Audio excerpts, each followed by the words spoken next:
legacy of Game of Thrones is a complex topic. When you take a peek into a lot of the online fan communities, it is often talked about with a level of anger and disdain, particularly with the last few seasons having left a sour taste in the mouth of many. On the other side of the coin, you have another subset of fans who dismiss any criticism of the last season of Game of Thrones simply as the story not going the way the fans wanted it to. The reality likely lies somewhere in the middle ground. What cannot be denied is, objectively, if you ignore the actual content of the story, there is a litany of issues in its execution that isn't just present in Season 8, but rather starting to appear from Season 5 onwards, with some fundamental changes from the book, specifically the handling of the Dornish and Ironborn plotlines. But here's the thing, while Game of Thrones' writing post-Season 5 is rightly criticised, and Season 8 has been widely seen as disappointing by viewers both casual and more hardcore, there is still a very simple reason as to why the pushback from fans has been so strong and remains so strong to this day, and why it almost destroyed the brand before House of the Dragon has started to smooth over some of the issues. That reason? Game of Thrones transcended popular culture, and it was able to do this because, at least for the first 4 seasons, it was undoubtedly the best show on TV, with some stellar writing, acting, and visual effects. And what you must remember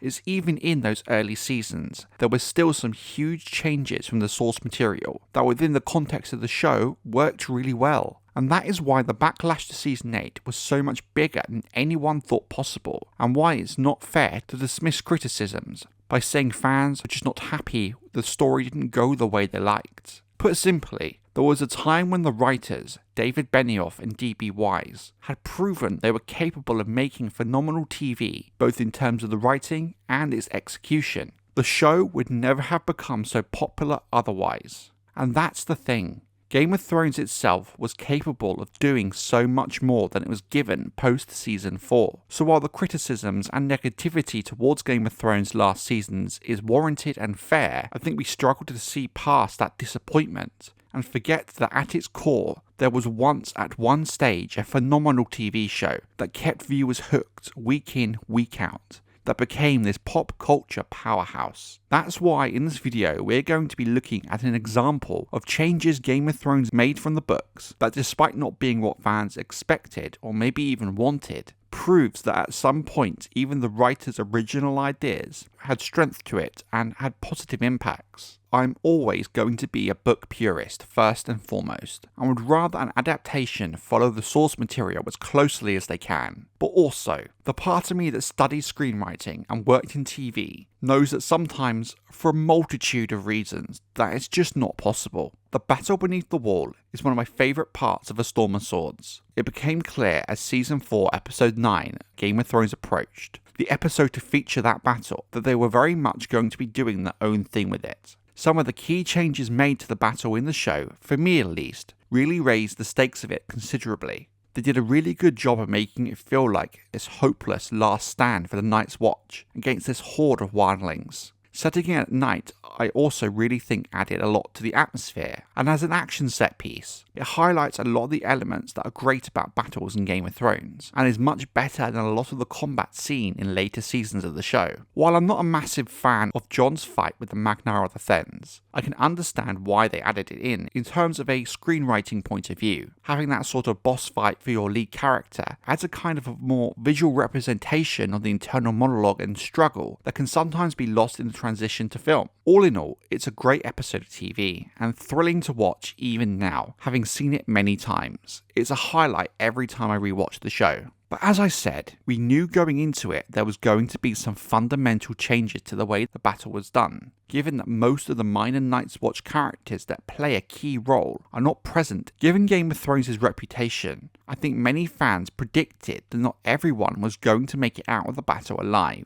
They needed to add consequences and raise the stakes that only a looming threat of losing a beloved character can create, which was made more complicated given the characters who were killed in the books, such as Donnol Noye, were not present in the TV show. So what the writers did was kill off Pyp and Grenn, two fan-favourite characters in two very different ways that provide a considerable emotional punch to the gut. Now first off, both Pyp and Grenn are still very much alive as of the end of A Dance with Dragons, so both of them dying in the show was a bit of a shock, as most book fans expected them to make it through the battle. But choosing them to be the characters to die and replace the deaths seen in the book does make sense. The deaths of these two characters we have spent 4 seasons growing to love, and seeing their development was always going to pack a bigger punch than some random no-name Night's Watch brothers. So while it is a change from the book, I can understand it and why it kinda makes sense. Why? Because both Pyp and Grenn were well-written characters and served an important function in the story and the character growth of those around them, specifically when it comes to Grenn's death. Pyp's death is very sudden, with him and Sam holding back the wildlings with crossbows. The situation is quite light-hearted and humorous, given the context, with Pyp joking he can't hit anything, before finally taking out a wildling. Briefly, there was this joyous moment from Pyp, celebrating his success, before in turn, him being struck in the neck with an arrow shot by Ygritte, choking to death on his own blood,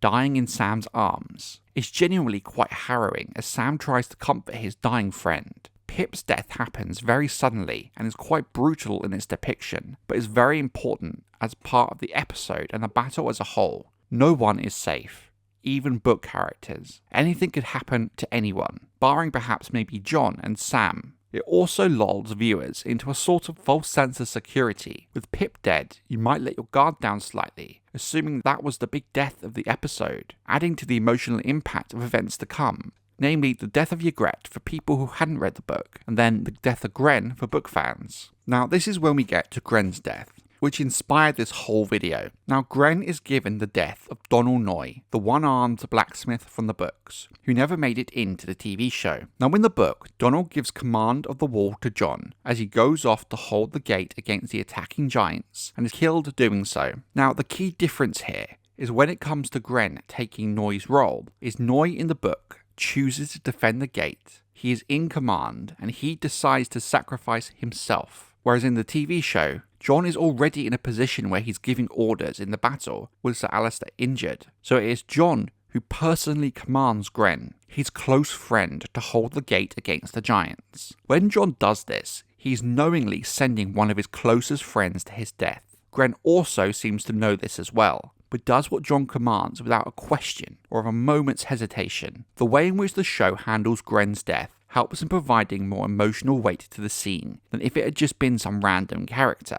or I'd argue even Donnol Noye if he had been included in the show. It means the success of the battle has a true cost to it that is going to impact the likes of Jon and Sam personally. But having Jon be the one to command Grenn to hold the gate is a great character growth moment for Jon, an extremely important character development, teaching Jon the true burden of command, which is something that comes into play not only when he becomes commander of the Watch, but even into the last few seasons as he becomes the figurehead for the fight against the White Walkers. This moment of responsibility and cost for Jon is a small taste of what kind of choices his character will have to face by the end of the story. Grenn does his duty to the Watch and dies a hero saving his friends. What also makes Grenn's death work so well is it's not just down to the writing, but physically how it's acted and how it's shot. For example, an element that I love is just before Jon and Grenn part ways, there's this brief look of sadness and acceptance between them that is this great emotional beat. In fact, as Grenn and the Night's Watch brothers prepare for the giant's charge and to begin to recite the Night's Watch vow, for me it's such a powerful moment, arguably my favourite moment in the entire show. Grenn's death in the show is important and impactful and full of emotion, but it is a big change from the book, where of course Grenn is still alive, but a change that does serve a purpose and a function with a great payoff. And while Grenn does play a role in the events at the Wall during A Feast for Crows and A Dance with Dragons, in the context of the show, I think there is an argument to be had. The deaths of Grenn and Pyp, while changes, are by far the least egregious the show made, especially between seasons 5 and 8, where the true decline of the writing occurred. And that is the heart of the issue. Despite how poorly the last few seasons of Game of Thrones were, At its core, there was this show we did all love that was one of the best shows on TV, which in turn is why people became so disenfranchised with the later seasons. Changes like Grenn's death proved that the show could go its own way and do its own thing and still be phenomenal and tell a good story. It's moments like these in the early 4 seasons I point to show that David Benioff and D.B. Weiss were capable of good writing and well done character development at one point, creating plot twists even book fans didn't expect at the time, which makes the poor and lazy execution and writing in later seasons even more frustrating, as both of the showrunners showed they had some decent ability as writers, which makes their writing and rushed ending to the show seem even more lazy and careless. It shows how that at even one point, the writers did care enough about the product they were making to really try and make something wonderful. While I will always be a book fan first and foremost, and want any TV adaptation of A Song of Ice and Fire to follow the source material as close as they can, I don't fear change, or things being done slightly differently. That is, as long as they serve a purpose, such as the case of Grenn and Pyp's death, and are written by writers who truly care about the product they are creating.